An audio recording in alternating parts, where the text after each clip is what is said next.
마켓플러스입니다. 일본 니케이 지수가 거품 경제 이후 처음으로 38,100선을 돌파했습니다. 34년 만에 최고치를 기록한 건데요. 급등 요인으로는 도쿄 일렉트론 등 반도체주의 상승과 엔화 약세가 꼽힙니다. 최근 5개월 만에 달러당 외납값이 150엔을 넘어섰고 또 원엔 환율도 2달 만에 800원대로 떨어졌기 때문입니다.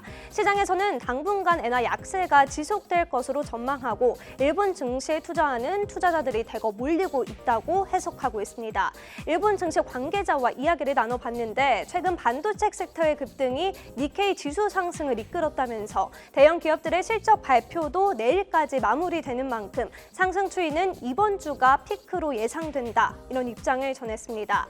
반도체주의 훈풍은 일본이 아니라 또 대만까지 전달되며 대만 각권 지수도 장중 18,725까지 오르며 사상 최고치를 경신했는데요. 현재 시간 오후 1시 33분 기준으로 대만 각권 지수는 3%대 오름폭을 기록했습니다. 다만 보시는 것처럼 코스피는 파란불로 장을 마쳤습니다. 대만의 급등세 요인으로는 TSMC의 급등세가 꼽히는데요. TSMC의 주가는 장중 전 거래일 대비 10% 가까이 급등하며 2020년 7월 이후 가장 큰 상승폭을 기록했습니다. 코스피의 하락 요인으로는 이렇게 대만과 일본의 외국인의 투자 심리가 쏠린 점으로 풀이됩니다. 다만 코스닥의 경우 개인들의 매수세로 지수 방어에 성공했습니다. 다음 소식입니다. 카카오가 어닝 서프라이즈를 기록하며 주가도 8%가량 뛰었습니다. 이날 카카오는 작년 연간 매출액이 전년 대비 14%가량 증가한 8조 1,058억 원을 기록했다고 전했는데요. 사상 처음으로 매출 8조 원을 돌파한 겁니다. 연간 영업이익도 낮았지만 시장의 예상치보다는 높은 수준 기록하면서 투자자들의 매수세가 커진 것으로 풀이됩니다. 특히 4분기 영업실적을 살펴보면 전년과 비교해 108.6%가량 오른 수준 보였습니다. 이렇게 실적 회복 구간이 진입하고 있다는 소식에 투자자들의 매수세가 쏠린 건데요. 이런 호실적의 배경에서는 서비스 개편으로 인한 광고와 커머스 수익성 증가가 꼽힙니다. 이외에도 엔터프라이즈 등 연계 종속회사 비용 효율화를 통해 4분기 흑자 전환에 성공한 점이 호실적의 요인으로 꼽힙니다. 증권가와 이야기를 나눠봤는데 카카오의 주가가 우상향할 가능성이 있다는 게 증권가의 입장이었습니다.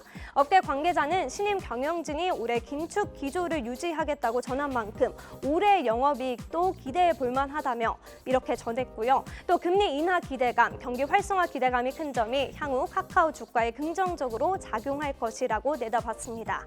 마지막 소식입니다. 올해 첫 조단이 되어이자 코스피 상장 주자인 APR의 일반 청약이 마무리됐습니다.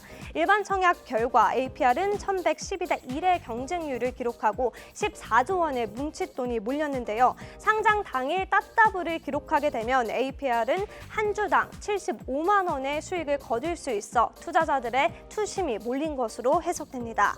APR의 주가가 100만 원까지 오르게 된다면 APR은 상장 후 코스피 시가총액 50위권에 진입하게 될 예정인데요. 이렇게 되면 아모레퍼시픽과 어깨를 나란히 하게 될 전망입니다.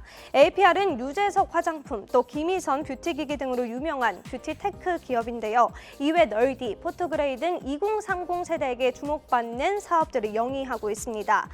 특히 김희선 뷰티기기인 메디큐브 AGR의 디바이스 수혜를 톡톡히 보며 매출도 증가세를 유지하고 있는데요.